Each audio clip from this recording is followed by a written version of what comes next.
Hello friend, welcome to my YouTube channel.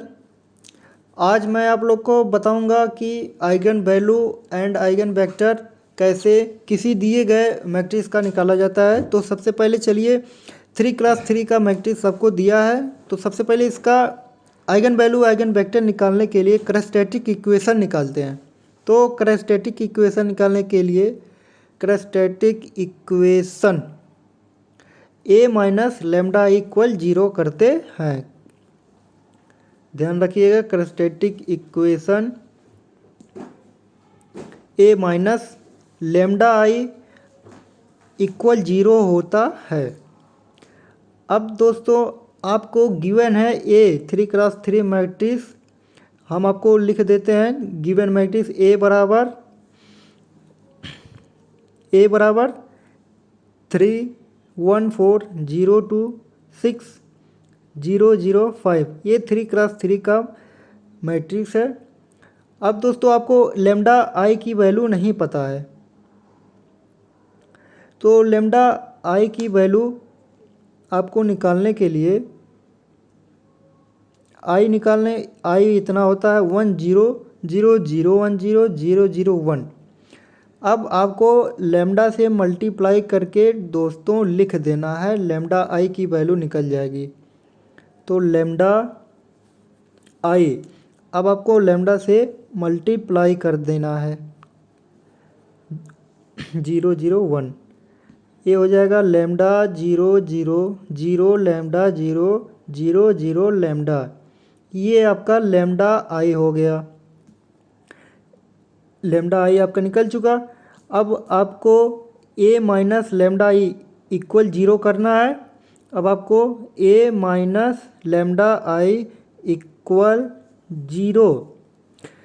अब आपको ए में से लेमडा घटा देना है, सब में से जीरो, चार में से जीरो।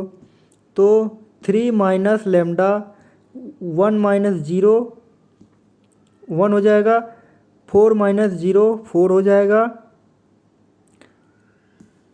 अब 0 माइनस जीरो 0 हो जाएगा। 2 माइनस लेमडा हो जाएगा। 6 माइनस जीरो 0 6 हो जाएगा। 0 minus zero 0 0 minus zero 0 5 minus lambda 5 minus lambda हो जाएगा, इक्वल आपका 0 हो जाएगा। अब 3x3 मैट्रिक्स का आइगन वैल्यू निकालने का फार्मूला क्या होता है दोस्तों? तो फार्मूला आपको नीचे हम शो कर दे रहे हैं, lambda cube minus sum of diagonal. आपको डायगोनल का योग कर लेना है, sum of diagonal into lambda square plus A11 plus A22 plus A33 into lambda plus determinant A बराबर जीरो। सॉरी दोस्तों, माइनस डिटर्मिनेंट ए बराबर जीरो होता है। Lambda cube minus sum of diagonal हो जाएगा 3 2 5 5 5 10। लेमडा स्क्वायर प्लस A11, आपको A11 निकालना है, A22 निकालना है, A33 निकालना है, इंटू लेमडा कर देना है। फिर माइनस में आपका डिटर्मिनेंट ए हो जाएगा बराबर जीरो।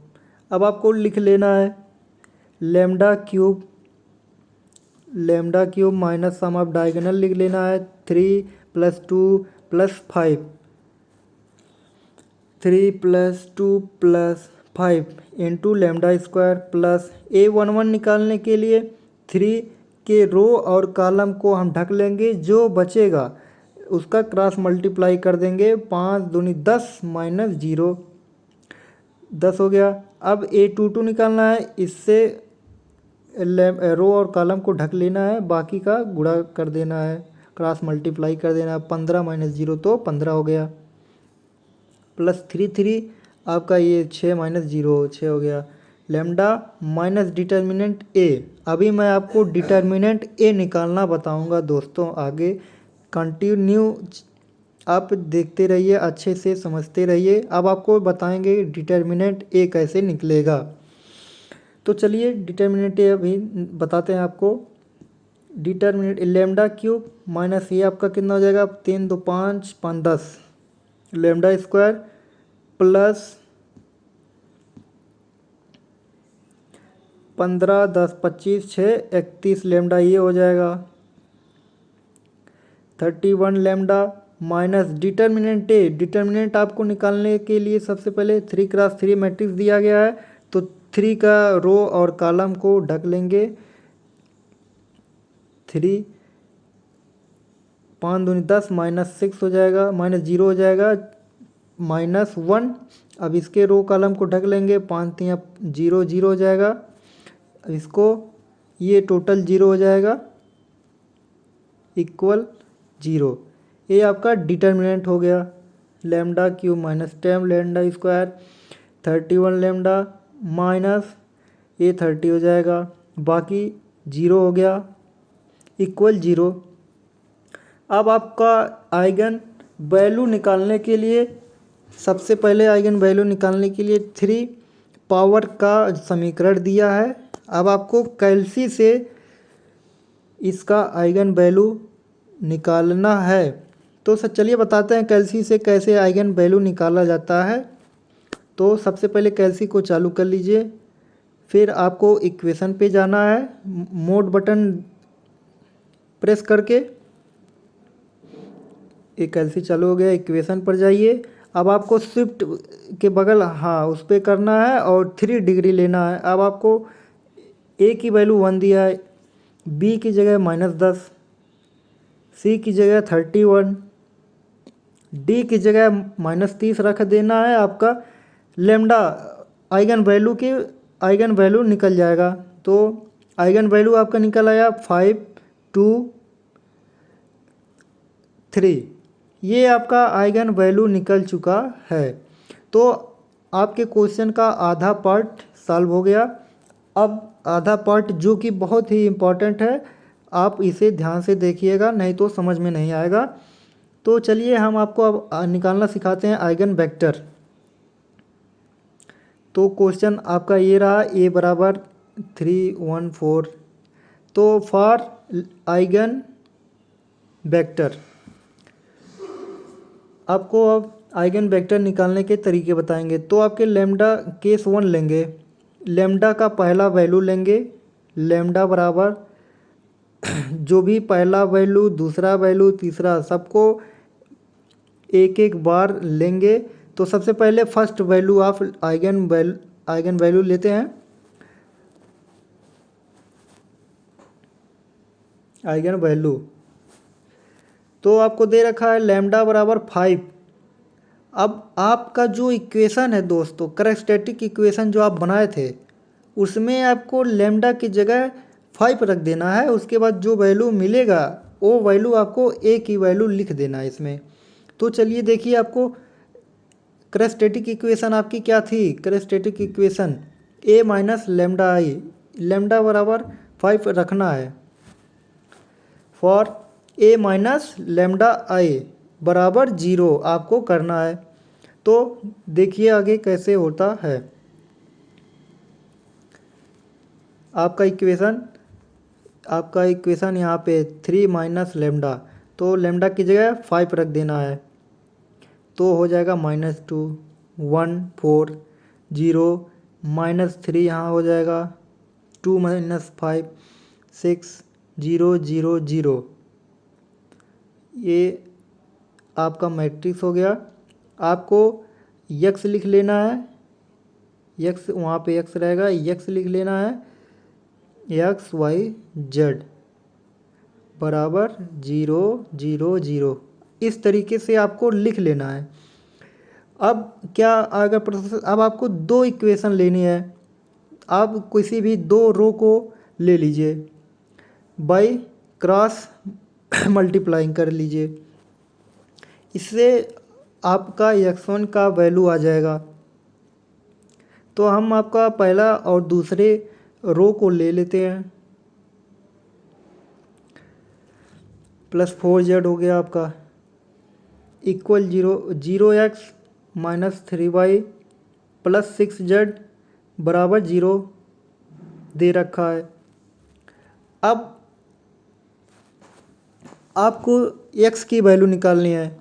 तो x की वैल्यू निकालने के लिए x वाले पार्ट को ढक लेंगे, बाकी क्रॉस मल्टीप्लाई कर लेना है। तो 6 + 12 हो जाएगा माइनस y।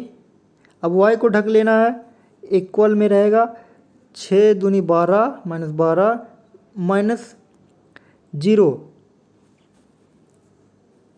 बराबर। अब z को लिख लेना है, z ऊपर रहेगा, बाकी z के फॉर्म को ढक के क्रॉस मल्टीप्लाई कर दिए। 6 - 0 बराबर k मानते हैं। ये k बराबर k लिखना मत भूलिएगा दोस्तों, नहीं तो बहुत बड़ी समस्या हो जाएगी आपको x1 निकालने में। तो x1 आपका क्या होगा, x/18 हो जाएगा, y/-12 हो जाएगा, z/6। तो तुलना करिए, कंपैरिजन करिए। तो x1 की वैल्यू क्या आ जाएगी आपकी, आपका 18 हो गया जब कंपैरिजन करेंगे समीकरण से, और y आपका 12 हो जाएगा, z आपका 6 हो जाएगा। तो x1 की वैल्यू 18 के और y की वैल्यू 12 के, z की वैल्यू 6 के, ये आपका x1 हो गया। अब आप इसमें से 6 के कॉमन बाहर ले सकते हैं, 6 के बाहर ले सकते हैं अगर आप लिखना चाहते हैं, नहीं तो आपका समीकरण यहाँ तक सही है। ये आपका x1 का वैल्यू आ गया। अब इसी तरह आपको लैम्डा की दूसरी वैल्यू लेना है और उसी करैक्टेरिस्टिक इक्वेशन में माइनस करके लिख लेना है। उसको केस 2 बोलते हैं, लैम्डा बराबर 2 for a - λi into x होगा बराबर 0, इंटू x बराबर 0। अब उसमें आपको लिख लेना है, जैसा कि आप देख पा रहे हैं, हम लैम्डा की जगह 2 रख के हम इक्वेशन को सॉल्व कर रहे हैं। 2 - λ 0 हो जाएगा, और आप दे सकते हैं 0 0 5 - λ में मतलब 2, 3 हो जाएगा x y z 0 0 0। ये आपका इक्वेशन बन चुका है। तो आप इसमें से अब 2 समीकरण को लेंगे। आप x2 की वैल्यू निकालने के लिए 2 रो को ले लीजिए, आप इक्वेशन बना लीजिए। 0x 0y 6z बराबर 0। अब आपका x निकालना है, तो x वाले पार्ट को ले लीजिए, बाकी कैलकुलेशन कर लीजिए, क्रॉस मल्टीप्लाई होगा। तो 6 - 0 बराबर -y/y के पार्ट को ढक लीजिए और क्रॉस मल्टीप्लाई कर दीजिए शेष को, तो कर दिया, प्लस z/z को ढक लीजिए, क्रॉस मल्टीप्लाई कर दीजिए, 0 हो गया बराबर k मानना ज़रूर, k मानना ज़रूर। k भूल गए तो सवाल गड़बड़ हो जाएगा। x2 बराबर 6 के आप बाहर ले लीजिए, बचेगा क्या, 0। 6 के बाहर लेने पे आपका बचा 1 - 1 0। तो ये आपकी लैम्डा 2 सेकंड केस निकल गया। अब आपको निकालना है थर्ड केस। लैम्डा के क्योंकि 3 वैल्यू थे, तो सबसे अब आते हैं केस थर्ड फॉर लैम्डा बराबर 3 था आपका।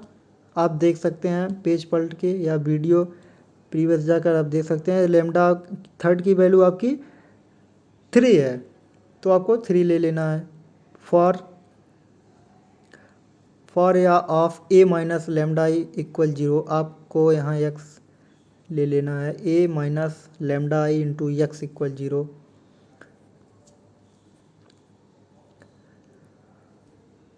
आप खुद से ट्राई करना सीखिए, जब तक आप खुद से नहीं करेंगे तब तक आपको समझ में नहीं आएगा। तो जैसे कि आप देख पा रहे हैं वैल्यू पुट हो गई है, x y z आपके सामने ऐसे लिखा रहेगा, 0 0 0 आपको ऐसे कर लेना है। अब आपको किसी भी दो रो को लेकर उसको एक्स वाई जेड के फॉर्म में बनाना है। तो सबसे पहले हम लेते हैं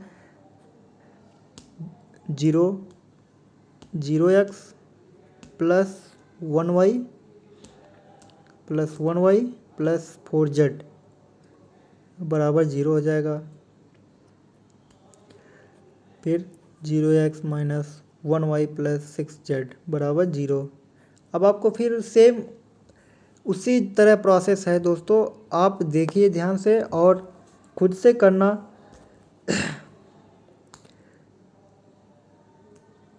आप देख पा रहे हैं दोस्तों कैसे कर रहे हैं, आपको समझ में आना चाहिए कॉन्सेप्ट। आपको एक्स के पार्ट को ढक लेना, बाकी क्रॉस मल्टीप्लाई कर देना है। अब आप वाई के पार्ट को ढक लीजिए, बाकी क्रॉस मल्टीप्लाई कर देना है, 0 हो जाएगा। जेड अपॉन 0 माइनस 0 टोटली 0 हो जाएगा। आपको 0 से मल्टीप्लाई करेंगे सब 0 हो जाएगा। बराबर के को लिखना मत भूलिएगा दोस्तों, नहीं तो आपका सवाल पूरा टोटली गलत हो जाएगा। X upon z minus y upon 0 equal z upon 0 equal k. अब आपकी AX3 की वैल्यू है दोस्तों, तो आपको लिख लेना है 10 0 0 आपका के। अब आपको 10 बाहर ले सकते हैं या वैसे ही रहने दें, 10 के बाहर हो जाएगा तो 1 0 0 ये आपका X3 निकल चुका है। तो देखिए आपके सामने आइगन वैल्यू आइगन वेक्टर दोनों की वैल्यू हम निकाल चुके हैं। तो सबसे पहले उसको लिख देते हैं, पूरी वैल्यू को हम लिख देते हैं जो निकाले हैं, नहीं तो आप कंफ्यूज भी हो सकते हैं दोस्तों, क्योंकि आपके सामने पहली बार आया है। तो आपको इसको अच्छे से देखना है जब तक समझ में ना आ जाए और अपने से ट्राई करना है। तो हम आपके सामने सभी आंसर को लिख देते हैं ताकि आपको करेक्टली समझ में आ जाए। कोई डाउट हो तो आप उसको कमेंट में पूछ सकते हैं और चैनल पर लगातार बने रहिए ताकि हम आपके लिए और वीडियो बना सकें। आइगन वैल्यू आपके क्या थे, 5 2 3 ये आइगन वैल्यू है। अब आपका आइगन वेक्टर भी निकला है, x1 x2 x3 ये आपके आइगन वेक्टर हो गए। अच्छा दोस्तों, आपको एक बात बताना भूल गए कि इसी तरह के क्वेश्चन में जब आइगन वैल्यू आपके दो सेम हो जाएं तो आपको x2 की वैल्यू निकाल कर x3 को बराबर कर देना है। तो मतलब x2 इक्वल x3 होगा in case when two eigen value are equal. तो दोस्तों अगर आपको समझ में आया तो चैनल को लाइक सब्सक्राइब और शेयर और सब्सक्राइब बेल आइकन को दबाकर अच्छे से सब्सक्राइब करिए दोस्तों, और हमारे चैनल पर जुड़े रहिए ताकि आपको बहुत से बहुत नॉलेज हम दे सकें। तो so guys, thanks for watching my video and meet you again. Thanks.